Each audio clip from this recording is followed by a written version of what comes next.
కర్నూలు జిల్లా నందవరంలో రాష్ట్ర యువ నాయకుల ఆధ్వర్యంలో బైక్ ర్యాలీ నిర్వహించారు। ఈ కార్యక్రమంలో వాల్మీకి క్రాంతి నాయుడు, వాల్మీకి సాయి ప్రసాద్, వాల్మీకి వినోద్ తదితరులు ఈ కార్యక్రమంలో పాల్గొన్నారు।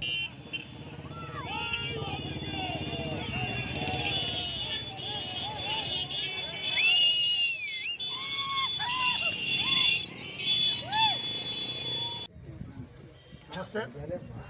ఈరోజు సోమనూరు గ్రామంలో వాల్మీకి మేల్కొల్పు యాత్ర 10వ తారీఖు మొదలవలసినటువంటి కార్యక్రమం 2 రోజులు ఆలస్యంగా మన ఎలక్షన్ కోడ్ ఉన్నందువలన మేము కోర్టు తీర్పు ఎదురు చూసి మరి నిన్నటి రోజున కోర్టు తీర్పు వాయిదా వేయడంతో మరి ఈరోజు మన ఎమ్మెగ్నూరు నియోజకవర్గం నందవరం మండలంలోని సోమనగూడూరులోని గ్రామంలో పెద్ద ఎత్తున గ్రామంలో ఉన్నటువంటి పెద్దలు యువత ఈరోజు మాకి మద్దతు తెలియజేస్తూ వాళ్ళు వైభవంగా విజయవంతంగా మాకి స్వాగతం పలికి మమ్మల్ని ఊరు దాటించేంత వరకు కూడా వాళ్ళ గ్రామస్తులు పెద్ద ఎత్తులో పాల్గొనడం జరిగింది। వాళ్ళందరికీ సోమనగూడూరు గ్రామ ప్రజలందరికీ పేరు పేరున మా హృదయపూర్వక నమస్కారాలు తెలియజేస్తున్నాం।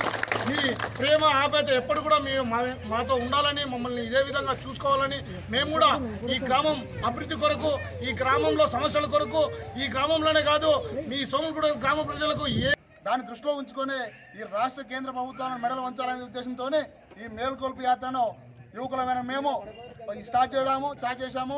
గ్రామాన ప్రతి మండలాన్ని టచ్ చేసుకుంటూ చివరగా మంత్రాలయంలో ఈ యొక్క దీక్షను మేము ప్రారంభించాలనుకున్నాము। కావున మన లక్ష్యం దిశగా ప్రతి ఒక్కరు ముందుకు పోవాలా, ప్రతి ఒక్కరు కనీస బాధ్యతగా ప్రతి ఒక్క వాల్మీకి ముద్దుబిడ్డ ఈ యాత్రలో